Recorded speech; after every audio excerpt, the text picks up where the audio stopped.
Hey y'all, Jake Bible here. Thank you for listening to the original podcast recording of Dead Mech that I released way back in 2009. I've had a lot of folks ask for these original recordings, so I thought I'd put them back out there for y'all to enjoy. The episodes will be released weekly for free, but if you don't want to wait, then head over to jakebible.substack.com and subscribe. Links are in the show notes. Paid subscribers receive access to all 26 episodes right now. And that's not all. Subscribers receive access to early release ebooks, getting them before they even go on sale in my online store or any of the retail sites.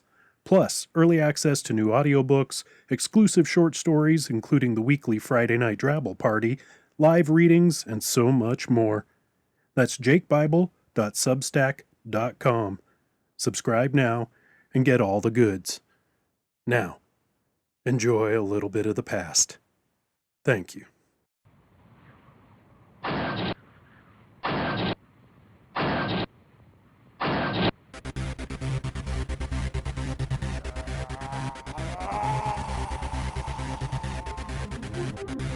You're listening to Jake Bible's Dead Mech, the world's first Drabble novel, written and performed by Jake Bible. This story is available only as a podcast novel and is not for the faint of heart. If you can't stand blood, gore, graphic violence, foul language, cannibalism, zombie hordes, or sexual situations, well then, you aren't invited to this party. For more details and info, go to jakebible.com. Feel free to leave your mark there. It's only fair. Episode 25, Chapter 12, Part 2.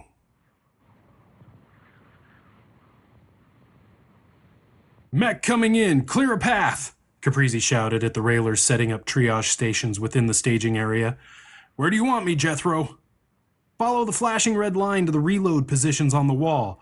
Just park it. I'll do the rest," Jethro's voice answered. "We've got incoming in less than 5 minutes, so you might as well stay in your cockpit." "Damn, I gotta piss," Caprizi complained. "Don't even fucking start with that," Matthew said as Shiner reloaded all of his weapon systems across the staging area for Caprizi. "Sorry," Caprizi apologized. "Hey Doc, how's my girl?" Thermopolis shouted orders to the railer medics as she rushed from one wounded person to another. "Your daughter is still unconscious, Commander," Thermopolis said, "just like the last minute and the minute before that." "Sorry, I was just hoping, well, you know," the commander said. "Yes, sir, I do know. She's stable. Weak but stable, and that's better than most of the people I need to focus on now. So can you let me do my job, please?" "Of course," Caprizi replied. "Let me know if you'll be the first to hear if her condition changes." "I'm second, Doc," Matthew insisted. The rookie stood his mech outside the stronghold, foregoing the weapon system reload. He flexed the mech's fingers over and over, the itch for battle making him jumpy. "Hey kid," the Jay's voice called over the comm. "How you holding up?" "Doing fine, Jay," the rookie answered. "Uh-huh," Jay said. "The commander says you've got a little attitude." "Just got my fight face on." "Right. How about you take that face off? The commander wants you out there fighting, not the Razor." "Is there a difference anymore?" the rookie asked. "There is," Jay responded. "You know it, and I know it." Caprizi watched Shiner Matthew from across the staging area. He knew that mech, and not just from the vid feed of the mini-mechs days ago. Something in his subconscious itched at the sight of the former debtor. "How old are you, Shiner?" Caprizi asked. The mech didn't respond. "He's running some major diagnostics right now, sir," Matthew said. "But from what I can tell, he is old. The first dead mech." Caprizi narrowed his eyes. "The first?" "Yep, but most of that info is damaged, so I can only access fragments." "Why?" "Just like to know who I'm fighting next to." "You've taken a shine to the rookie, haven't you?" Jethro asked as Jay tapped at the mainframe's control console, double-checking system stability, looking for any hidden problems with Jethro's cerebral integration. "Don't worry, Jethro," Jay laughed. "You're still my #1 pain in the ass." "Oh, I'm not worried about that," Jethro laughed also. Ego has pretty much flown out the window now that I'm a digital god. Uh-uh. Don't even start with the god talk. I'll unplug your ass in 5 seconds. Yeah, but I wish you could experience this. It's every mechanic's dream. I am the tech. We have everyone accounted for, Commander, Lieutenant Murphy reported. All railers are inside the stronghold. Thank you, Lieutenant, Caprizi said from his mech. I appreciate that. I know technically you don't have to listen to a word I say. You're the ranking officer now, sir, Murphy said. The chain of command is important. I commend your attitude, Murphy. Most people would throw the chain away when the world goes to hell. It's when the world goes to hell that we need that chain more than ever, sir. Very true, Lieutenant. Anything else, sir? No, Lieutenant. Just keep your folks ready. How far off are the deaders? Jay asked Jethro. 2 minutes and they'll start coming over the ridges, Jethro answered. And you're sure there's nothing you can do to stop them? Nope, Jethro replied. Johnson's death fried the communications relay. It must have been specifically calibrated to his brainwaves. I'm trying to rebuild it, but there's so much in here it's hard to focus. Jay looked over at Jethro's still body. Don't start going all schizo. Not a problem. What about the remaining inoculated zombies? Running free across the wasteland for now. How many? A few 100,000. Jesus. The stronghold's gun turrets came to life, all turning their attention on the east ridge. They here? The rookie asked Jethro. The first wave is, Jethro answered. You've got 13 coming from the east. The rookie walked his mech away from the stronghold entrance. He bounced up and down a bit, getting himself ready. I've got whatever gets past you. Roger that, Jethro acknowledged. Just be careful. These guys have come further than the last. We're talking deep waste here. I can already tell most of them are beyond berserk with hunger. Looks like they've been fighting amongst themselves. Well, you're looking good, Jay said. How are you feeling? Any pain? Yeah, but it's almost like it's not part of me, Jethro responded. I mean, I know my body has had its ass kicked, but it's separate somehow. Does that make sense? Disassociation, Jay replied. Your mind can now compartmentalize anything. It's stuffing your discomfort away in some subsystem to deal with later. You want me to get the doc? No, she's busy. Plus any painkillers will dull my brain. I don't think we want me getting all loopy when we're all sitting on a few kilotons of nuclear material. Jethro, how much longer before we're armed? Caprizi asked. Just give me another minute, sir, Jethro replied. Like I just told the rookie, these deaders are super fucking pissed. They're the crazy ones, the deep wasters. I don't know how they've survived this long out there, but you're going to need every bit of firepower you can. I understand. I just don't like the idea of the rookie out there alone right now. He doesn't seem stable. I can assure you, sir, that the rookie's brainwave activity shows not only stability, but calm. The kid's ready to kick ass. Okay, I'm heading to the hangar to try to get Rachel's mech operational in case we need it, Jay said, stepping away from the control console and placing a hand on Jethro's unresponsive shoulder. Call me on the comm if you start to feel weird. Start? I'm way past weird, Jethro laughed. You know what I mean, dumbass, Jay said, walking to the door. I mean it. The second you even think you may be losing control, you call me. Will do, Dad. Fuck you, dipshit. Jay stepped from the room, leaving Jethro's body alone, but his mind everywhere. Here they come, the rookie shouted. Fucking hell! Look at 'em!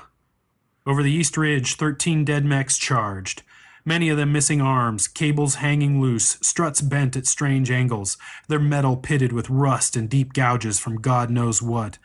They shoved and raged at each other as they jockeyed for position, each trying to be the first to get at the meat. I've seen some fucked up deaders before, but these things are monsters, the rookie exclaimed. The stronghold's gun turrets opened fire. Well, let's shred these monsters, Jethro yelled. Fuck yeah, the rookie responded. Thermopolis dashed from cot to cot, blanket to blanket, desperate to stabilize as many of the wounded as possible. She left bloody gauze and shouted orders in her wake. The large caliber gunfire from the stronghold's turrets made her and everyone else in the staging area jump. Railer children cried and clung tight to their parents and siblings. Thermopolis shook off her startled shock and kept moving. A hand reached out and gently but firmly took her arm. "Where do you need me?" June said. "I know Harlow has always been your go-to assistant, but I'm ready to help." Intense, ravenous, hunger-driven rage pushed the dead mechs towards the stronghold. As the rookie stepped away from the entrance, they stopped their infighting and focused their attention on him. The weaker ones fell back as those more battle-ready lunged forward, many directly into the oncoming turret fire. Chunks of metal and plastic were ripped from their 50-ton exoskeletons, exposing their infrastructure and vital systems. The rookie watched as Jethro systematically dismantled every single oncoming deader in a matter of seconds. "Jesus fuck!" the rookie exclaimed. "The outsider could have torn us all apart at any time, huh?" "Wow, that was fun!" Jethro shouted. Caprizi and Shiner Matthews stepped from the stronghold and took up positions on either side of the rookie. "Holy mother of God!" Matthew said quietly. "That is quite impressive," Shiner added. "Knowing what you two are capable of, I'll take that as a huge compliment there, Shiner," Jethro said. "It was meant as one," Shiner replied. "You know we can handle this, right?" Caprizi said. "I need to know you're focusing on the mainframe." "Got it covered, Commander. I can be at several places at once. I'm running 6 levels of diagnostics as we speak." June left the boiler child to rest with a group of other children while she helped Thermopolis. She smiled at him as she walked away and he waved weakly. The doctor looked from June to the child and back. "What are you thinking, pilot?" June turned her attention to Thermopolis. "About what?" "The boy. He has no family here. You've taken him from the only existence he's known. Are you going to raise him yourself?" June's brow furrowed. "I hadn't really thought about that. My main concern was getting him out of the boiler village. That's all I cared about." "Commander," Bisbee called over the comm, "Lieutenant Murphy has her team assembled and is planning on doing a security sweep of the stronghold, just to confirm we actually are alone." "Sounds like a fine idea," Caprizi responded. "I'm going with. Jethro will be systematically unlocking sections as we approach, and, well, that little shit can take some getting used to. I didn't want to leave them stranded while he babbles on about being a digital god." Caprizi smiled. "That's a good plan, Biz. Plus, you'll be able to tell if Jethro starts acting funny. I'm still not comfortable with his integration." "Need this?" Marin asked, handing Jay the span hammer he was reaching for. "Thanks," Jay responded, taking the tool. "You want to help?" "Figured I would," Marin said, grabbing a massive torque wrench as she eyed 3 fist-sized bolts on Rachel's mech's left ankle. She let out a loud whistle and 3 railers ran up, tools in hand. "I brought some backup." Jay studied the railers suspiciously. "They know how to—" "Yep," Marin cut him off. "Well, what about—" "That too, Jay." "I bet they don't—" "Yes, they do," Marin laughed. Marin motioned and the 3 set to work. 5 more heading at us, Jethro announced. "You gonna let us take them on, or are you—" Matthew trailed off as 10 RPGs screamed past the 3 mechs, heading straight at the attacking deaders coming from the west this time. "Guess that answers that." Each rocket hit its mark, crippling the deaders instantly. "See? I didn't fully take them out," Jethro laughed. "I left you folks the kill shots." "Thanks," the rookie grumbled. "Stand down, mechanic," Caprizi ordered. "Let us handle combat. You stick with tech." "But sir, I'm way more capable." "We'll call you if we need you, Jethro." "This is the mess," Murphy said to Bisbee as they approached the large sealed doors. "I'm pretty sure it was dinner time when Johnson took everyone out, so this may not be pretty." "What's waiting for us, Jethro?" Bisbee asked aloud. "Lieutenant's right. It isn't pretty. You're looking at several hundred corpses on the other side of the doors," Jethro responded. Weird." "What?" Bisbee asked. "Well, they're actually corpses. Dead. Not undead, not reanimated. Truly fucking dead. Hold on. Bisbee and the special ops team waited for a moment. Jethro? Bisbee said. Just sit tight, Biz. Something strange. What is that? Jethro processed to himself while instantaneously analyzing the air samples from the Stronghold mess hall. That's new. In less than 10 seconds, he had the analysis results. Holy shit! Hey, Biz! Yeah, Jethro, what you got for us? Bisbee rolled his eyes at the special ops team. Listen, I'm evacuating the air from the mess, but you all should probably suit up before going in there. There's some type of new neurotoxin floating about. That's what Johnson used to kill these folks. Why aren't they zombies? Grindetti asked. Not sure. I think it kills the virus also. Enviro suits are this way, Lieutenant Murphy said to Bisbee. Jethro, is the way clear to the suit lockers? Yes, Lieutenant. All hatches are unlocked and there's nothing out of the ordinary in your path, Jethro replied. You are all set. Thank you. The special ops team set off down the hall away from the mess with Bisbee following behind. The wounded pilot soon was short of breath and leaned against the wall for support. You're pushing it, Biz, Jethro said. I'm fine, Bisbee grumbled. No, you're not, Jethro said. Your pulse is through the roof. Fuck you, Jethro. Whoa, where did that partition come from? Jethro mused as he found a separate part of the mainframe his consciousness hadn't penetrated yet. Aren't you some fancy-smancy code? The former mechanic inspected the partition from all angles before setting about accessing it. Now, this won't hurt a bit, I promise. Jethro gasped mentally and his physical body actually shook in the integration chair. You've got to be kidding me. He pushed a little harder and further immersed himself within the partitioned area. Unauthorized access. Admittance denied. An automated voice rang in his head. Oh, no, you don't, Jethro responded. The rookie kicked the terminated dead mech with his own mech's foot. Leave it, rookie, Caprizi said. We don't know what armaments that thing may still have and whether or not they're stable. Well, why don't we blast them and set them off? The rookie asked. Because we may need to do that when the other deaders get here, Matthew said.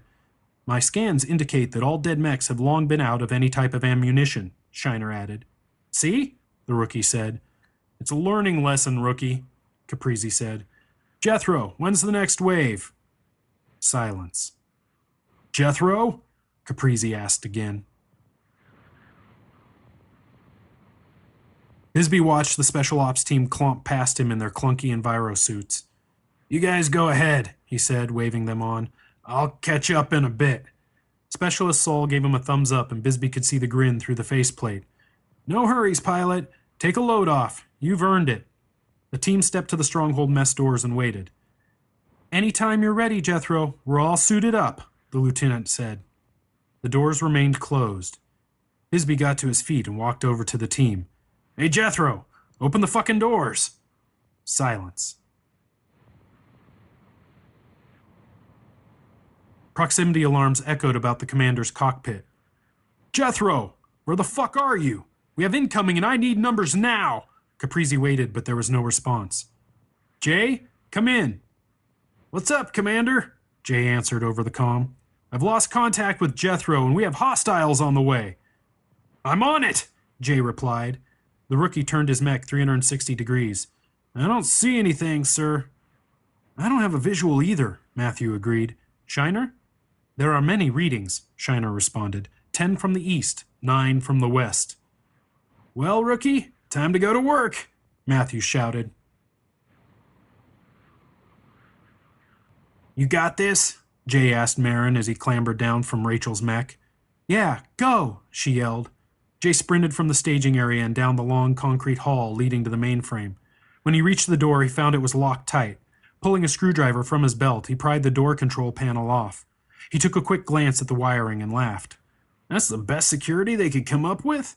With 2 wire snips and a twist, he hot-wired the door open and dashed inside. Random images flashed across the mainframe vid screens. What happened? Timson hollered up to Marin from the bottom of Rachel's mech. Don't know, she responded.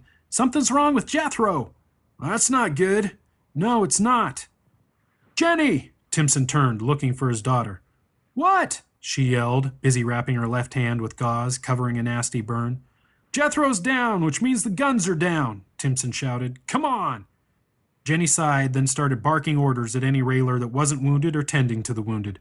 A group of 8, including Jenny, met Timson at the stronghold entrance. They all nodded to each other, then raced to the train. Caprizi watched the railers run across the battlefield towards their train. Timson, what the hell are you doing? Picking up the slack. With your man Jethro down, you'll need our guns again. Even though he didn't like putting Timson and his people back in harm's way, he couldn't argue with the man. Thanks. But listen, if it gets too crazy, I want you and your folks to get your asses back inside. I think we can agree on that, Commander. Sir, Matthew shouted, they're here. Caprizi blanched as he watched the dead mechs surge over the ridges, surrounding them all. Grandetti and Kafar each pushed their weight against the crowbar they wedged into the mess hall doors. Grunting under the strain, they fell back, unsuccessful. Shit! That door isn't going anywhere, Specialist Kafar huffed. Where's your tech guy?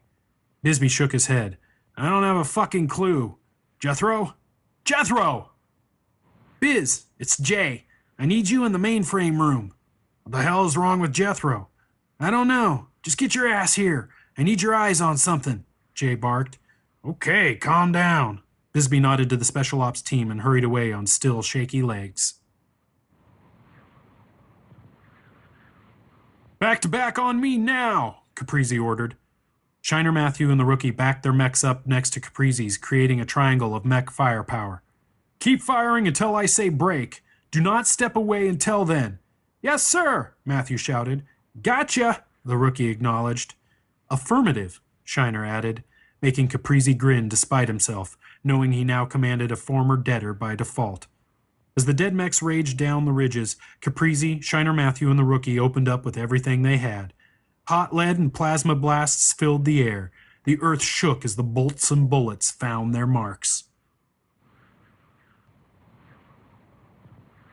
3 o'clock, Jenny! Timson screamed. 3 o'clock, goddammit!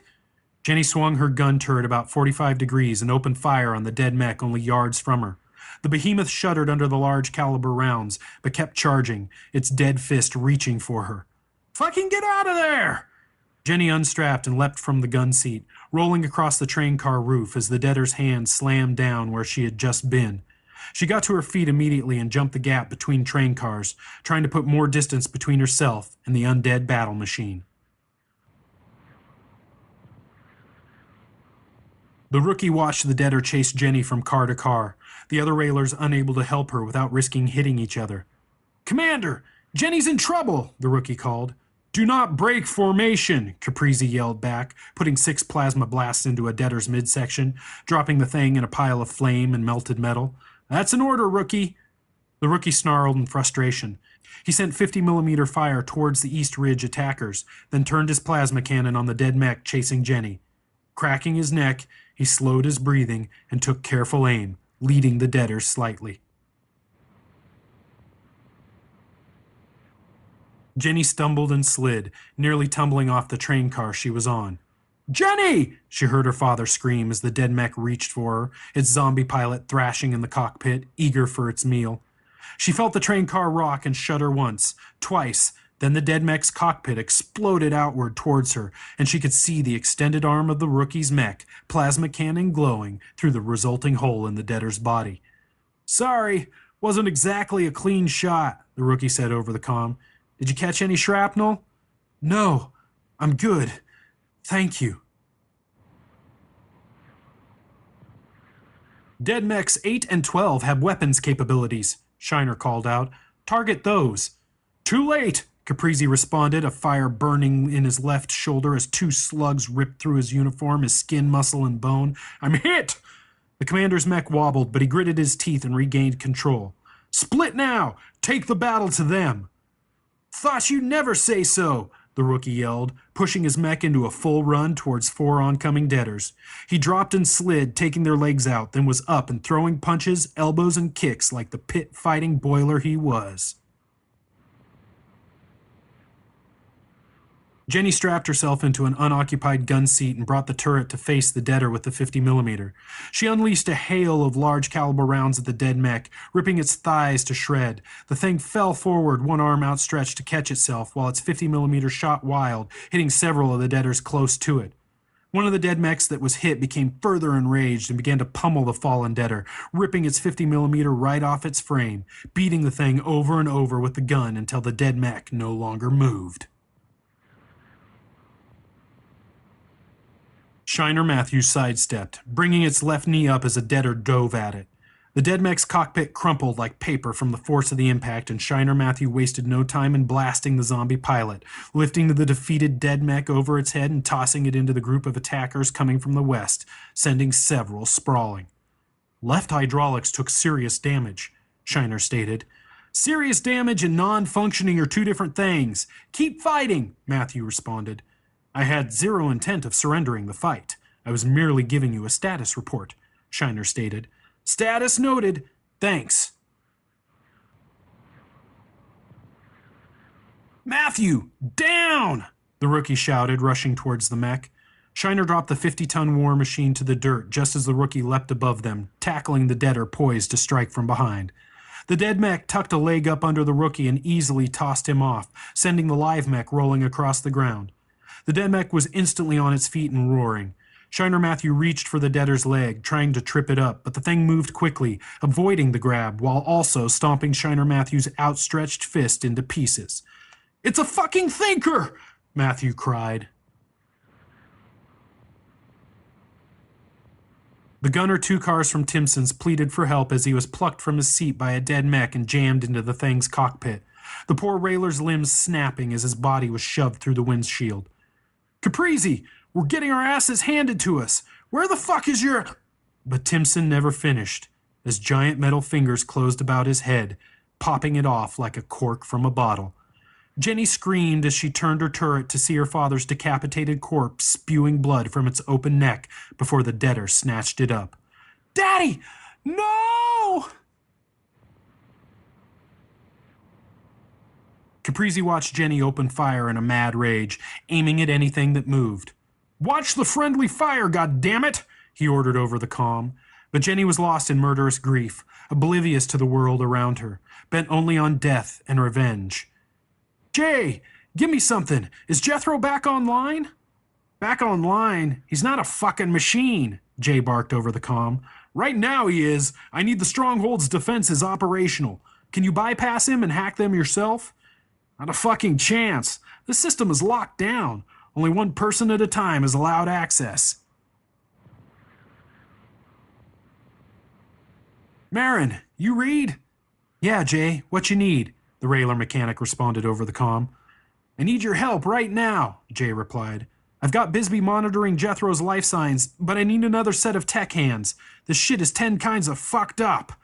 Marin tossed her span wrench to a railer tech and took off running towards the mainframe room. I'm on my way!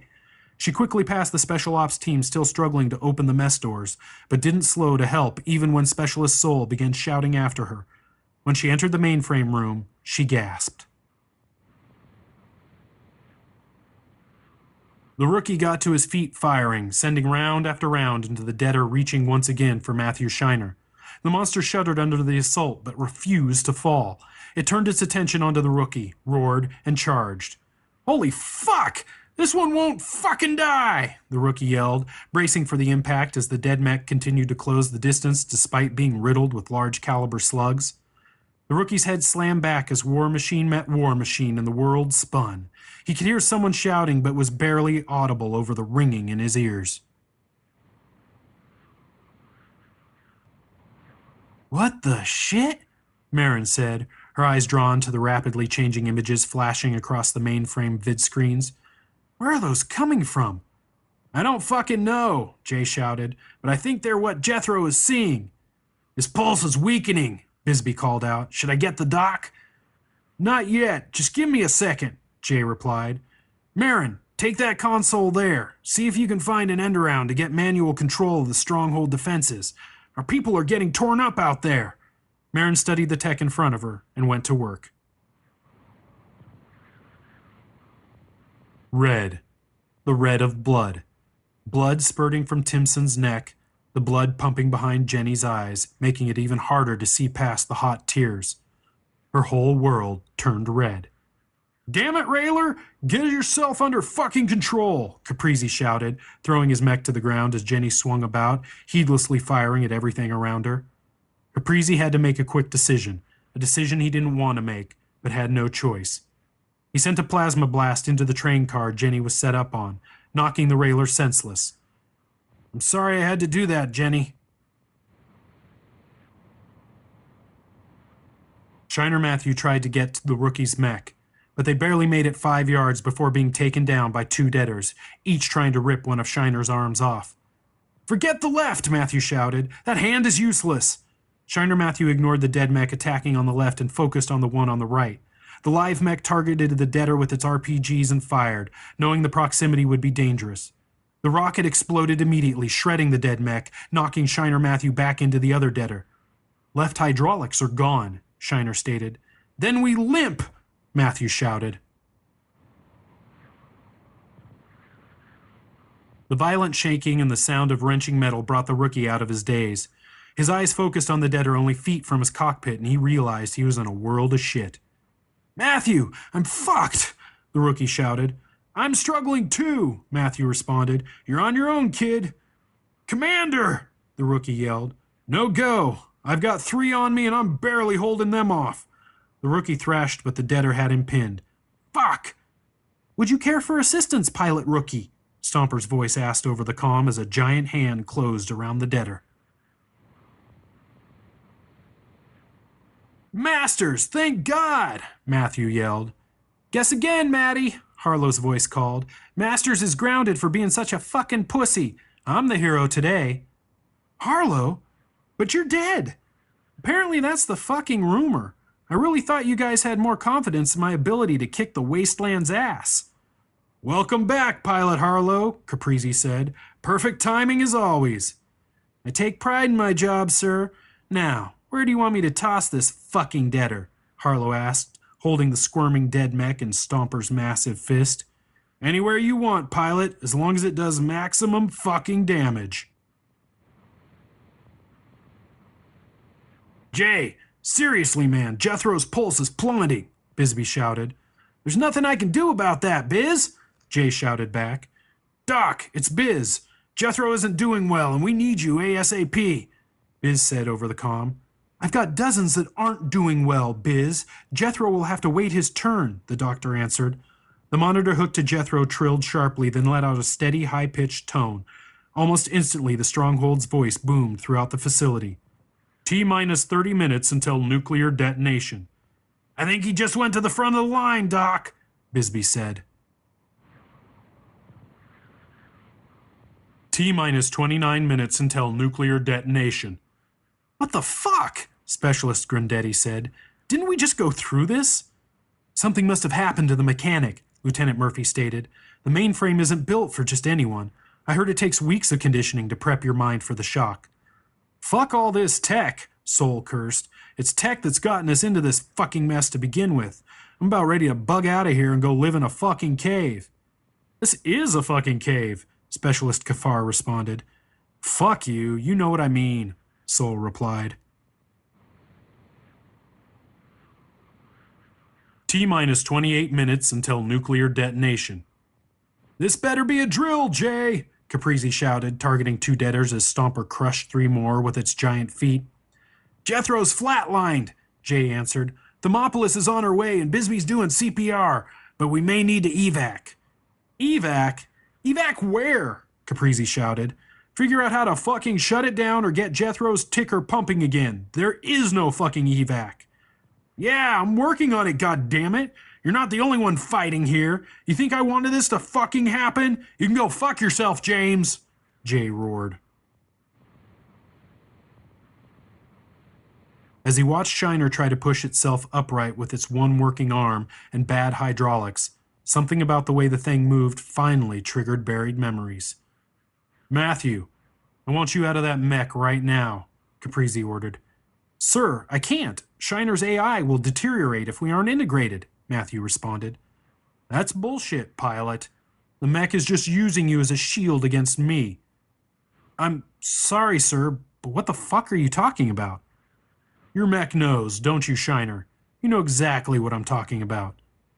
Yes, Commander, and I hoped you wouldn't remember. What the fuck is going on? Matthew asked.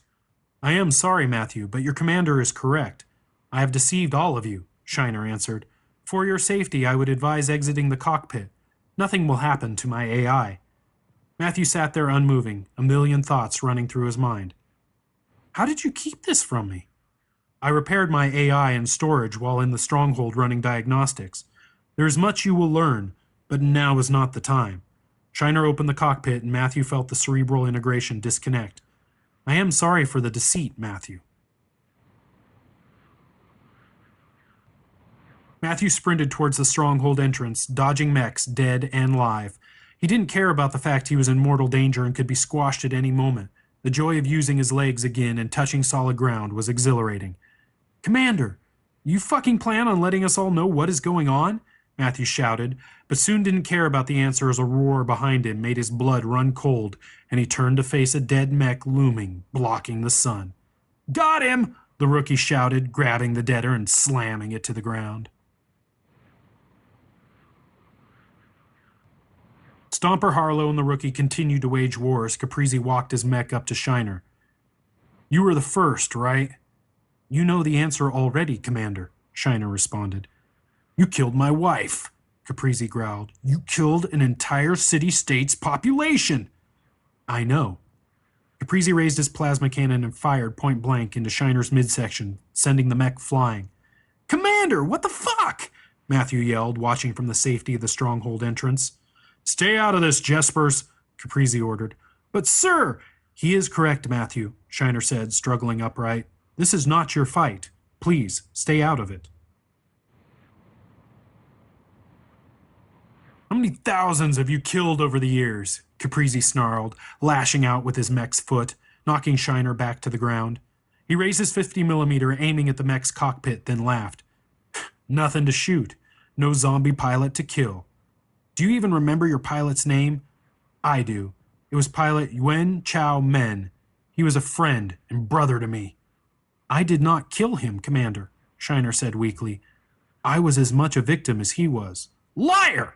Caprizi shouted, pumping a few thousand 50mm rounds into Shiner's empty cockpit. You are a monster! Hey, Harlow? The rookie called over the comm. Yeah, rookie, Harlow responded, grabbing up another dead mech and snapping it in two. What? Should we do something?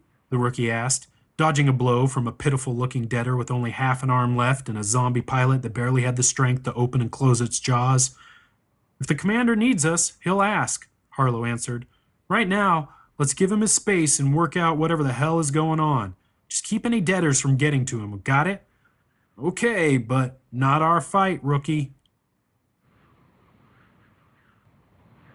Shiner didn't even bother to block the blows as Caprizi hammered down on the mech with his fists again and again. Sir, you're killing him, Matthew called. Please, I'd be dead without his help. We'd all be dead without his help. It is all right, Matthew, Shiner said weakly. I knew this was coming. I have been a monster. I have killed innocents. I used you as a means to buy time to repair my AI. I deceived you and your comrades. Shiner crumpled in a heap as Caprizi's mech loomed over him, plasma cannon glowing. Go ahead, Commander. I'm ready. Caprizi watched as Shiner's frame shook and shuddered unexpectedly. He checked his sensors, then lowered his plasma cannon. Looks like your plasma charges are about to chain react, Caprizi stated. Any last words, dead mech? None that will satisfy you, Shiner responded. An RPG whizzed by Caprizi's cockpit, and his attention was drawn back to the waning battle. He watched Stomper Harlow and the rookie finish off the last of the struggling dead mechs. I hope there's a digital hell, Caprizi said finally, turning back to Shiner. And I hope you pay. There is, Commander. And I will, Shiner responded. May I ask for assistance? Shiner asked Stomper. Of course, Stomper replied. Hey, I kinda need you to focus here, Harlow interrupted. I apologize, Shiner said.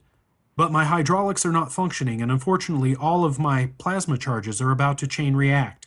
I would appreciate it if you, Stomper, could put some distance between myself and any that may be harmed. I would be honored, Stomper said, reaching down and lifting the wounded mech. Goodbye, First One. Goodbye, Stomper. Please take care of the pilots. Stomper drew his arm back and threw Shiner far into the waste. T-minus 10 minutes until nuclear detonation.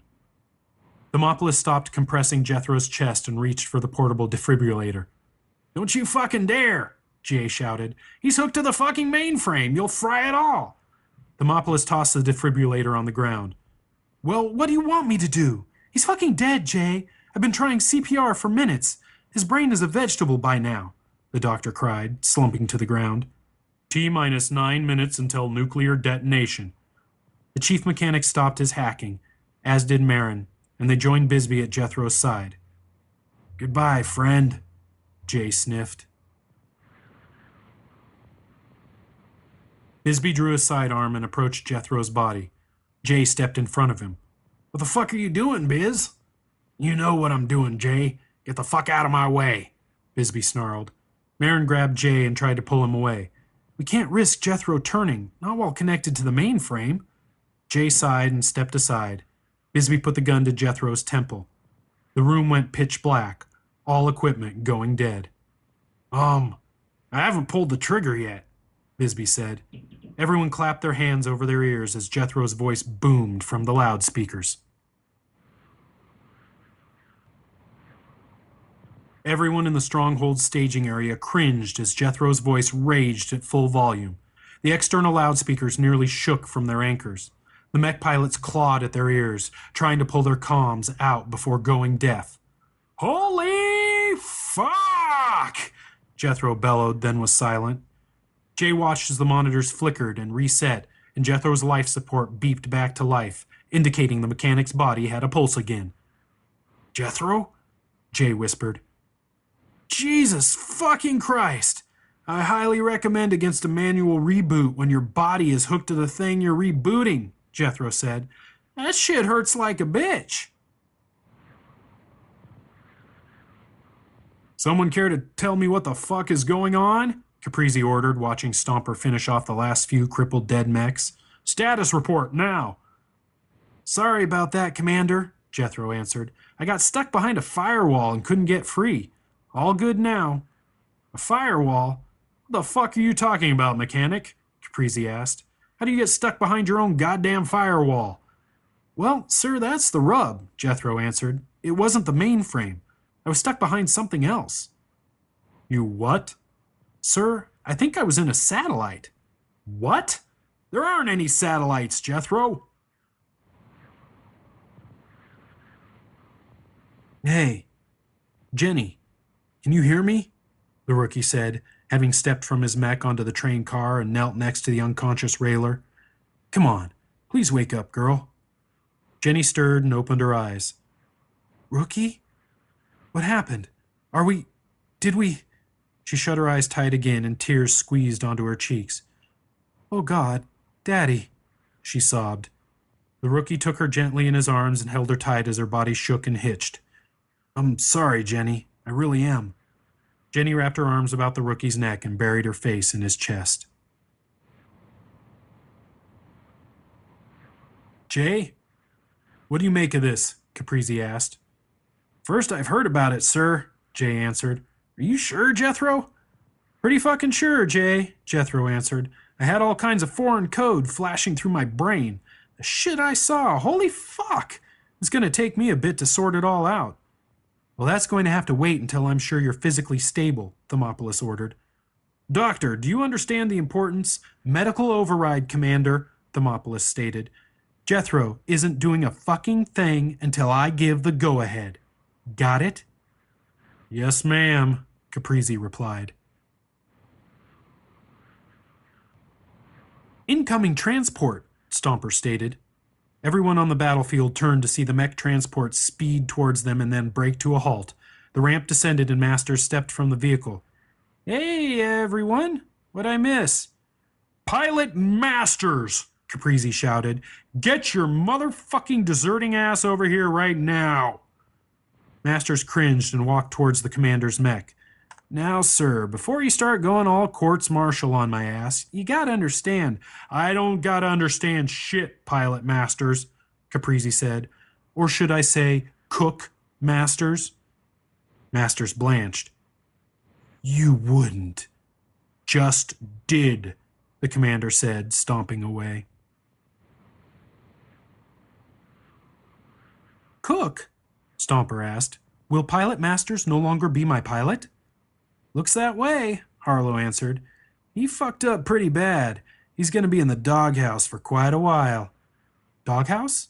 It's an expression. It means he's in trouble and will be for a very long time. Stomper processed for a moment. Who will be my pilot?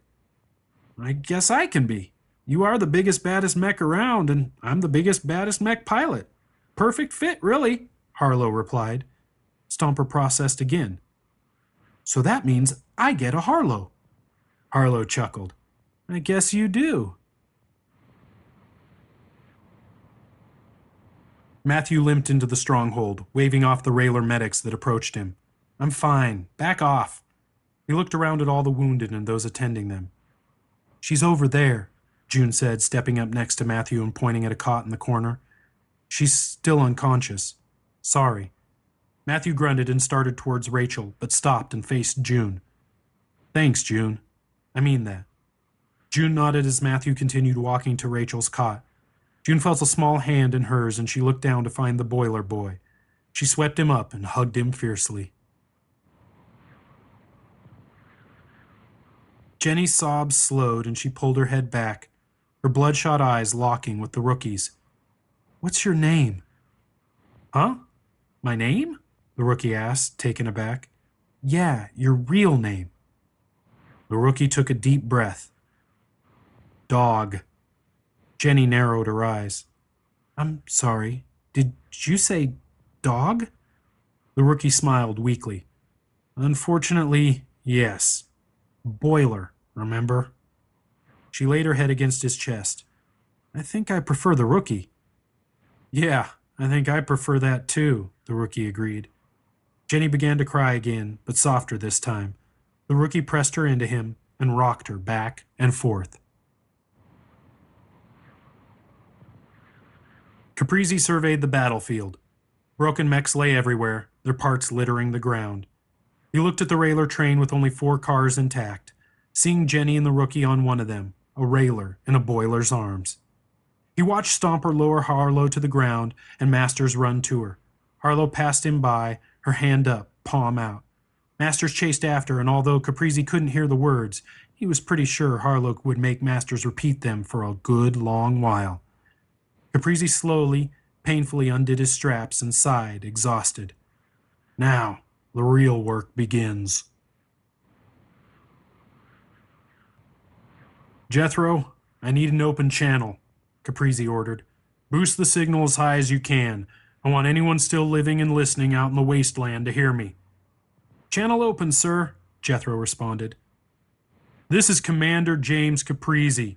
My pilots and I have taken the UDC stronghold, and any who'd like to join us may do so, and any that oppose us will die.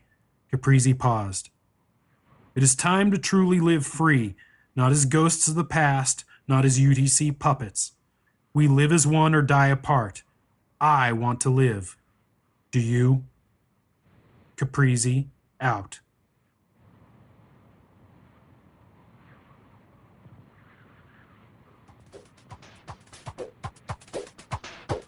You have been listening to Jake Bible's Dead Mech, the world's first Drabble novel.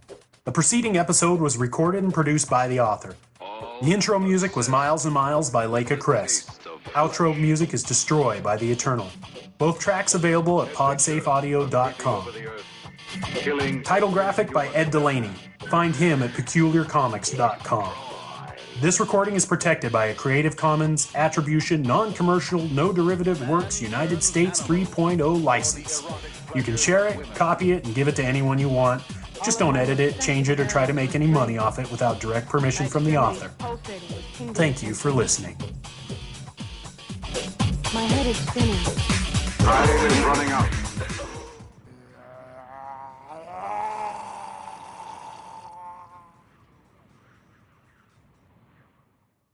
Thank you for listening to this episode of the re-release of the original podcast of Dead MECH. Don't want to wait until next week for a new episode? Go subscribe at jakebible.substack.com and you'll get access to all episodes right now. Or you can go to my website or any major retailer and get the audiobook narrated by Julie Hoverson. You can also get the ebook, which is free on all major retailer sites, as well as my own store. Go to jakebible.com for more info. Thanks, y'all. Cheers.